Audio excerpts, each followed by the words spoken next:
force is inversely proportional to r square, that is force and the distance between the earth and the satellite, or either distance between two objects.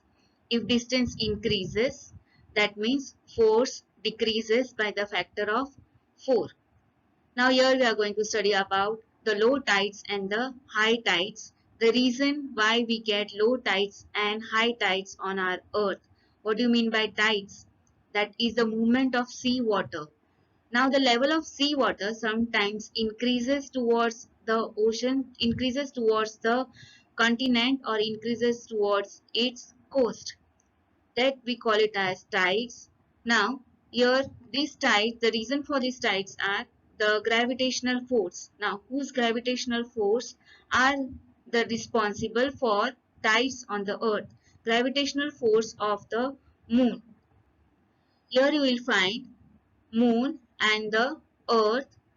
Moon is the satellite of the earth, and it is revolving around itself, around the earth as well as, and because of its motion around the earth, earth has got the tides.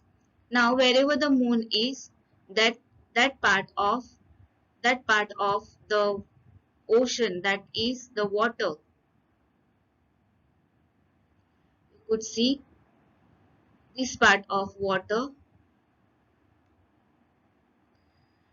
is bulgy, and the opposite side of the water, here it is also bulgy. So this bulginess, or the water gets pulled towards the moon. That means moon is having a gravitational force, and earth too exerts a gravitational force on moon. Now here, what happens between these two? Even though we say the mass of the moon is very small than that of the earth, but still moon doesn't come and fall on the earth because of the earth's gravitation. Why it don't come and fall on the earth even though its mass is very small? Because of the centripetal force. Because of this centripetal force, moon don't get fall on the earth. It too has its gravitational force, so that it could oppose the force of earth. Now you could see the reason of low tides and high tides. At the two opposite sides where the earth is bulgy, there you will see the water too has become more bulgy. So these two parts, that is opposite parts, we get high tides because of the pull of the moon, or because of the gravitational force which is exerted on the earth by moon. Water is very tiny, that means it is light in weight, so it gets pulled towards the moon. Okay, so you get low tides, or you get high tides. Then tell, where is the low tides now in this region? Can you tell where is the low tides in this region?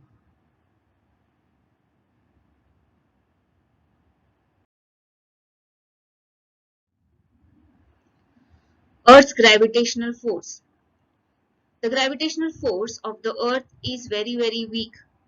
From all the universe, whatever force we are talking about, that is all the types of force, from all the types of force, the weaker force is the gravitational force. This earth attracts every object near it towards itself, that is all because of gravitational force. The center of the mass of the earth is situated at the center. We were talking about the center of the mass, center of every object. Now center of every object means the density, the mass of the density of that object. Now this mass of the density of the object, wherever the density is average, whatever average you have considered of that density, we call it as the center. So naturally here, the center of the earth, the mass of the center of the earth is exactly at the center of the earth, inside its center. So the gravitational force also comes from that center, as well as it is directed towards the center. So what the objects which are falling on the ground, they fall towards that center. So when the falling object will tell you there is a center of the earth. Now earth is a spherical in shape object or a planet. So here you see the figure which I have put here.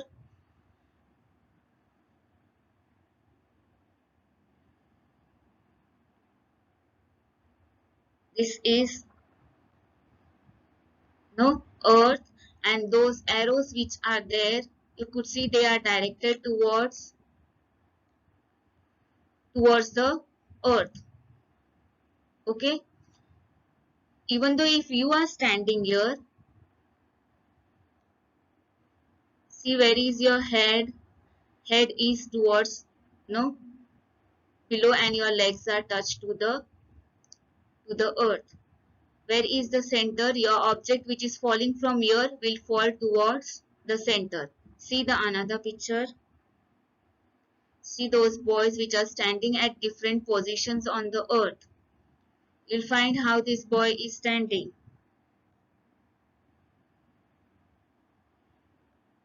where his head is and his leg. And if he is holding some object in his hand, that object is going to fall on the ground this way. It will not fall down.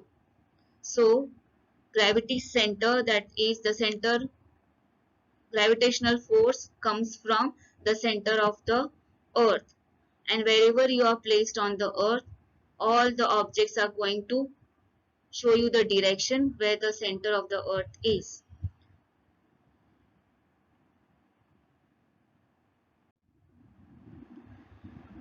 Just go through this picture. See here a girl is standing, and this ball falls down at my feet. Okay, why it falls down at her feet? Because it is coming to the earth because of the gravitational pull. Ball don't go and fly in the sky. Here this man is standing towards this position. Could find where this ball is falling down. Ball is coming down to the earth. Here this man is standing at this position.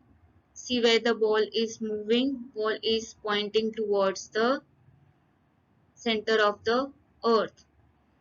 Here the aeroplane is flying at a particular height, but if it has to come down, it is just have an attraction of it too is opposing the force of gravity, and it requires to fly. So have you understood what the center of the earth, from where the gravitational force is exerted by the earth on every object on the earth?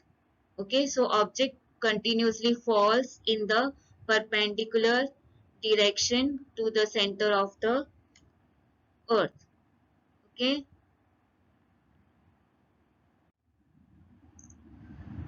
because of the gravitational force from the earth which is being exerted, so all the objects which are there on the earth, they get an acceleration, and this acceleration is being described by Newton.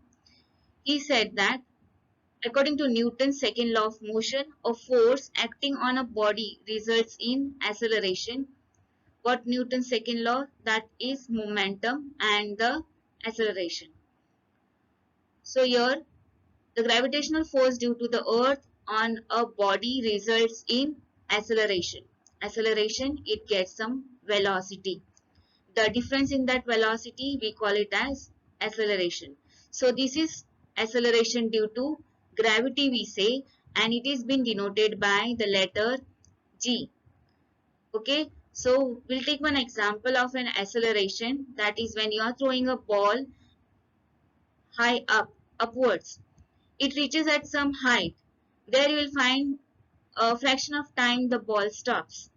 Then it comes down automatically. Why it comes down? Why it doesn't go up and up and up as you have thrown it upwards? It comes down because of the gravitational pull. But every point where it comes down, at every point its gravitation goes on, or its acceleration goes on increasing. Okay, that means its velocity goes on increasing, and this velocity increases because of the gravitational pull. And this pull, or the velocity which is being gained by that ball, we call it as acceleration due to gravity. That difference which you could see, first the ball was at rest, that is upward. When it went, it was at rest, and then it gained a speed. As soon as it gains the speed, when it reaches to the ground, it has the greatest speed. So that we call it as acceleration due to gravity, and it is a vector quantity because it has direction, and that direction is towards the earth. So where it is the direction that is vertically downward, it can be from any pole or it can be from the equator. So acceleration due to gravity is denoted by the letter small letter g, and gravitational is denoted by the capital letter G. Okay.